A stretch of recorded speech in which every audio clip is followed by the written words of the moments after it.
Brought to you by Palvi Agrico. आता शेतीसाठी जे काही लागणार ते घरपोच मिळणार, तेही मोबाईलच्या एका क्लिकवर।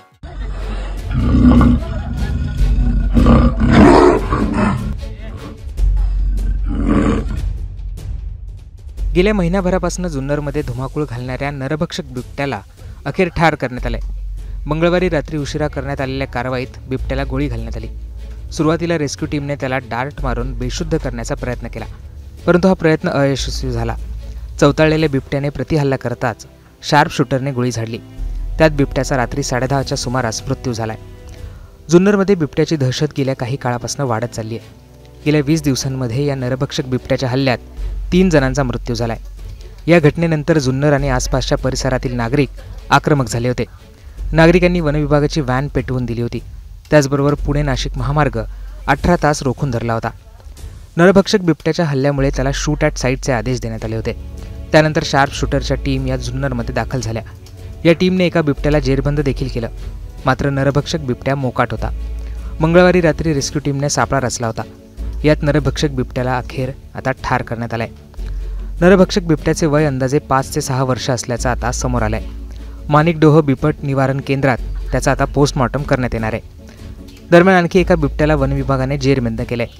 असं असलं तरी जुन्नर आणि आसपासच्या भागात 2000हून अधिक बिबटे असल्याचं समोर आलंय। त्यामुळे इथल्या नागरिकांमध्ये भीतीचं वातावरण आहे। या सगळ्या घटनेचा आढावा पुण्याच्या जिल्हाधिकाऱ्यांनी घेतला होता। त्यानंतर जिल्हाधिकाऱ्यांनी प्रशासन करत असलेल्या उपाययोजनांची माहिती देखील दिली होती। 22 ऑक्टोबरला जेव्हा दुर्दैवी घटना घडली, ज्या दिवशी एका आजीची मृत्यू झाली, त्याच्यानंतर हा लोकांनी फॉरेस्ट डिपार्टमेंटने मागच्या 10 दिवसामध्ये 10 बिबटे पण पकडले। मात्र काय की संख्या एवढी जास्त वाढलेली आहे आणि जे आपल्याला पाव उचलायचे आहे ते अजून जास्त पटीने उचलण्याची आवश्यकता आहे। तर त्याच्या अनुषंगाने परवा जेव्हा रविवारीला हा जी घटना घडली, त्याच्यानंतर आम्ही तातडीने सर्व अधिकाऱ्याशी बोललो, वरिष्ठ लोकांशी बोललो आणि पहिल्यांदा हा जे बिबटा आहे त्यांना मारण्याची आम्ही पहिल्यांदा परमिशन घेतली। तो मला इमिडिएटली मिळाली आणि काल आमचे सर्व जे शूटर्स आहेत ते पोहोचले होते। आज सकाळी त्याने एक बिबट्याला पकडला पण आहे। मात्र ही सर्व गोष्टी करताना आज सकाळी जेव्हा वनमंत्री सराची बैठक झाली तेव्हा हा निर्णय घेतला। आमचा हा मत होता की याचा एकच निराकरण आहे की जे मोठी संख्येमध्ये या ठिकाणी जे जास्त बिबटे झालेले आहेत त्याला जेव्हापर्यंत इकडून पकडून आपण दुसऱ्या ठिकाणी म्हणजे हाच भागामध्ये परत सोडला तरी काही उपयोग नाही आहे।